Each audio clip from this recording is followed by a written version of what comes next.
Добар ден, започнуваме со урбаните вести. Еве ги денешните настани. Изградена пристапна улица до спортската сала на училиштето Кочо Рацин во Петровец. Изграден нов мини парк во центар. Представникот Ѓорче Петров на меѓународна тортијада во Јагодина. Засадени нови 150 рози во паркот на лајонизмот. Копање.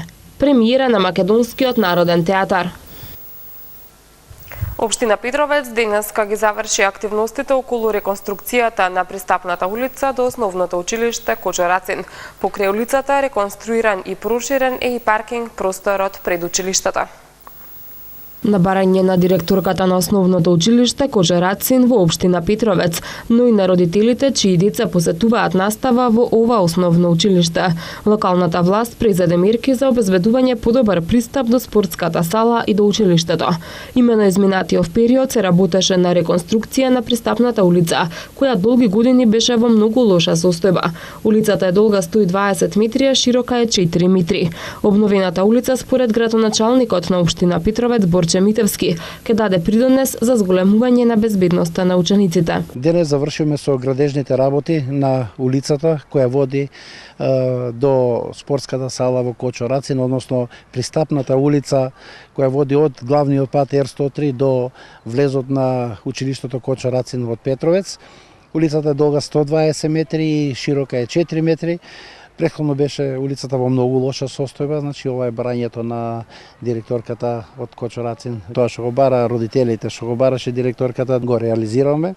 Покрај реконструкцијата на улицата, општина Петровец го прошири и паркинг просторот пред училиштето, со што се овозможи паркирање како за време на наставата, така и за време на воннаставните активности во вечерните часови. И осем оваа улица што ја направиме, значи ги направиме прилазите до двата прилази до спортската сала, значи го прошириме некаде за 300 квадрати паркинг просторот пред спортската сала и исто така го уредиме и влезот на самото училиште Кочо Рацин во Петровец. Во насока на обезбедување на подобри услови на учениците, општината најавува изградба и на соблекувални во училиштата во населените места Ржаничина, Средно и Долно Конјари.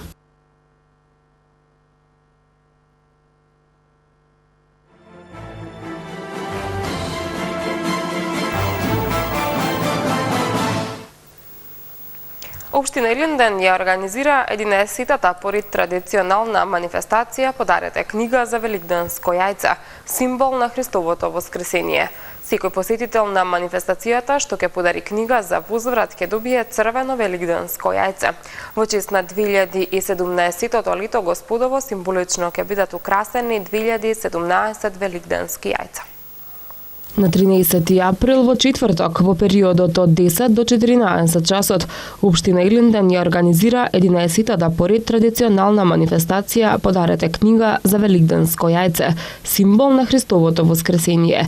Оваа оригинална и единствена од ваков вид манифестација, која што истовремено ги обединува образованието, културата, уметноста, традицијата и религијата, ќе се одржи во Домот на култура Илинден во населба Илинден. Секој посетител на манифестацијата што ќе подари книга за возврат ќе добие црвено великденско јајце. Во чест на 2017-тото лето Господово, символично ќе бидат украсени 2017 великденски јајца. Во изминатите 10 години во манифестацијата Подарете книга за Великденско јајце, символ на Христовото воскресение, што се одржува секоја година на Велики четврток во пресрет на најголемиот христијански празник Великден. Вкупно се собрани 30.000 книги, наменати за општинската библиотека Илинден и библиотеките во основните училишта. Во близина на соборниот храм во општина Центар направи нов мини парк, кој е уреден во модерен геометриски стил со високи дрвја со обликувана крошна во вид на квадрат, а под нив се насадени геометриски распоредени зимзелени растенија. Новото зелено катче во општина Центар е со површина од 650 метри квадратни, со засадени 420 садници од 9 различни видови. На местото на запуштениот простор кај булеварот Свети Климент Охридски, спроти бензинската пумпа Мак Петрол на улицата Урце Николов, општина Центар направи нов мини парк. Паркот е уреден во модерен геометриски стил со високи дрвја со обликувана крошна во вид на квадрат, а под нив се насадени геометриски распоредени зимзелени растенија. Новото зелено катче во општина Центар е со површина од 650 метри квадратни, со засадени 420 садници од 9 различни видови. Дел од нив се зимзелени садници и грмушки, листопадни грмушки, а дел се цветни, со розови и бели цветови. Просторот го красат 12 платани и 2 индиски јоргувани, со крошна во вид на чадор, поставени на квадратна основа. Бојата на паркот ќе биде секогаш зелена. На целиот дел е поставен тревен бусен, а за одржување и за поубав изглед на зеленилото има автоматски систем за наливање. Делот паркот ќе биде колоритен со цветни и зимзелени грмушки, кои менуваат бојата во сезони, се вели во соопштението на општина Центар. Представник од општина Ѓорче Петров зема учество на интернационалната тортијада во Јагодина, Република Србија.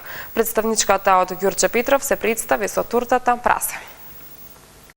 Една од најуспешните креаторки на локалната тортијада Сладка мистерија, што секоја година се одржува во Скопје, Катерина Блажевик, учествуваше на интернационалната тортијада во Јагодина, Република Србија, како представник од општина Ѓорче Петров. Во организација на Сдруженијето Сладки осмех, чиј председател е Драгана Симик од Јагодина, се одржа манифестација на која изложени беа 200 торти.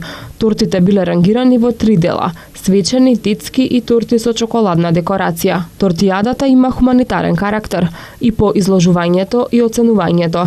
Тортите се подарени на социјалните и хуманитарни организации и установи, како и семејства со 4 и повеќе деца. Представничката од општина Ѓорче Петров се представи со тортата прасе, која ја изработи од чоколаден крем, карамелизиран лешник и бадем, а финишот беше покриен со фондан кој го комплетира ова сладко ремек дело. Нови 150 рози вчера беа засадени во паркот на лајонизмот во Македонија, во дворот на кампусот Машински факултети. Исто така почна и уредувањето на просторот со бекатон патека и клупи со маса за одмор на студентите од кампусот. Нови 150 рози беа засадени во паркот на лајонизмот во Македонија по повод 80-тиот роден ден на Лајонс клубот Вардар. Традиционално членовите на овој клуб трета година поред на празникот Цветници садат рози во дворот на кампусот факултети, односно на факултетот за електротехника и информациски технологии, Машинскиот факултет, факултетот за информатички науки и компјутерско инженерство и технолошко-металуршкиот факултет, каде што е лоциран паркот на лајонизмот во кој досега се засадени околу 500 рози. Во акцијата на садење рози учествуваат членови на целата Лајон заедница од Дистрикт 132 Македонија, кои засадија црвени, бели и жолти рози. Исто така почна и уредувањето на просторот со бекатон патека и клупи со маса за одмор на студентите од кампусот. На овој настан беше презентирана веќе познатата цветна патека на мирот на уметникот Живко Поповски Цветин, а беше прочитана и поезија од поетесата Анита Бушкова. Акцијата на садење рози ја поддржа и учествуваше и деканот на ФЕИД, професор доктор Димитар Ташковски. Вечерва и утре вечер во МНТ премиерно ќе биде изведена представата Копање под текст и режија на Кристијан Винклер. Со оваа представа МНТ својот репертоар ќе го надополни со нов сегмент – алтернативен, авангарден сценски израз. Копање под текст и режија на Кристијан Винклер е нова премиера на Македонскиот народен театар, која премиерно ќе биде изведена вечер и утре вечер на малата сцена. Играат актерите Горас Цветковски, Ивица Димитриеви и Александар Ѓоргиевски. Текстот е напишан пред 7 години. Раскажува за двајца другари кои повторно се гледаат по 16 години. Кога тој што живее во село ќе го покани оној што живее во град да дојде кај него за да ископаат бунар. Другарот од градот доведува друг другар. Копаат, разговараат, но и го премолчуваат заедничкото минато и причината поради која се раздвоиле. Перформансот има силни визуелни елементи. Видео, мини мюзикал, а копањето има и друга смисла. копање по внатрешните конфликти и поделеноста. Според директорот Дејан Пројковски, со оваа представа МНТ својот репертоар ќе го надополни со нов сегмент – алтернативен, авангарден сценски израз. Во јуни оваа представа ќе биде на фестивал во Грац, а од есен следуваат гостувања на уште неколку европски сцени, рече Пројковски. Сценографијата ја изработи Андреа Коци од Италија, кој бил инспириран од историски настани. Копањето е представено преку слика, мозаик за откриената Помпеја, која долго била затрупана со лава по ерупција на вулканот од пред 2000 години, а символиката на конфликтот и поделеноста е во сцени од противставените војски на персискиот крал Дарий III и Александар Македонски. Музиката ја компонираше Горан Трајковски, видеодизајнер е Стефано Коци, а во изработката на сцената учествувале и ученици од Средното ликовно училиште. Представата досега била поставувана од други режисери и изведена во Виена, Берлин, Грац, Њу Йорк и во Индија, а овој пат Кристијан Винклер прв пат самиот го режира својот текст. Како режисер тој се потпишува со псевдонимот Франц фон Штролхен, под која има поставено и Fictional State. Регионалниот центар за управување со кризи, повикувајќи се на информации од Ива на Македонија, соопшти дека во текот на утрешниот ден повеќе делови од Скопје ќе бидат без електрична енергија. Без електрична енергија утре во одредени временски периоди ќе останат делови од општините Кисела Вода, Шуто Оризари, Газибаба, Ѓурче Петров и Карпош. Регионалниот центар за управување со кризи, повикувајќи се на информации од Ива на Македонија, соопшти дека од 9 до 10 часот и 30 минути без струја ќе бидат жителите од улицата Пушкинова број 11, како и корисниците од околината во општина Кисела Вода. А од 9 до 15 часот дел од жителите на улиците Брсјачка Буна, Злетовска и Нов Живот во Шуто Оризари. Во периодот од 9:30 до 13 часот без напојување на електрична енергија ќе останат дел од корисниците од населбата Гоце Делчев на потегот од Шамак до Џаде во општина Газибаба, а од 10 до 13 часот корисниците од улицата Брајќа Чакреви од број 1 до број 15 во општина Ѓурче Петров. Од 10 до 14 часот без струја ќе бидат жителите од улицата Јури Гагарин од број 87 до број 97 во општина Карпош. Во наредните денови ќе преовладува умирено облачно време со сончеви периоди, а во попладнивните часови облачноста ќе се зголемува. Утре попладне ќе има локални врнежи од дожд, особено во планинските подрачја, а во среда попладне услови за дожд ќе има повеќе во јужните делови од земјава. Во среда ќе дува и умерен северен ветер. Метама метео е во продолжение.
Во понеделник, 17 април, вториот ден на Великден, според православниот календар е неработен ден за сите граѓани на Република Македонија, соопшти денеска Министерството за труд и социјална политика. Исто така Министерството за труд и социјална политика соопштува дека согласно со законот за празниците на Република Македонија, 17 април 2017 година, вториот ден на Великден е неработен ден и за граѓаните од католичка вероисповед во Република Македонија. Се вели во соопштението од Министерството. Исто така 14 април 2017 година, Велики петок, петок пред Великден, е неработен ден за граѓаните од православна вероисповед. Со оваа информација го завршуваме и ова издание на Урбаните вести. За повеќе информации посетете нашата веб страна. Довидување.